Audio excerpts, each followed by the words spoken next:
Again, hi Heather, I'm Gita with Voice of America Persian Service. Oh, hi, nice to meet you. Nice to meet you as well. Going back to your statement on the sanctions on Iran, you said Iran needs to think about the consequences of its actions on its people. At the same time, on different occasions, and again at the outset of this announcement of the renewal of the sanctions, the U.S. administration has said that it stands with the Iranian people who are demonstrating against the country's mainly economic situation. How do you square these two? You're saying Iran needs the sanctions obviously impact the general population first and foremost. So how does the U.S. want to stand? I would say let's keep the focus on where it belongs, and that is the Iranian regime.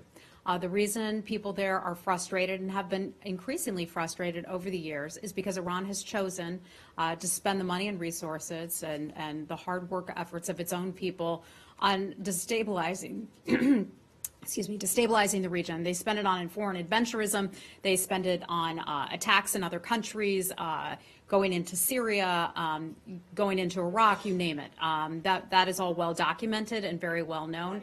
And they're not. On Iran, you're basically saying to the country, change your entire foreign policy, and we'll talk to you if you agree to change everything that you. I would think that we should ask another country to stop attacking other nations and to stop fomenting terror. That's one of the things that the United States government does. We're not alone in asking them to do that. I think that's important to take that stand and not back away from that. How do you square that with the stance of Saudi Arabia and the UAE and Yemen? Well, you don't see.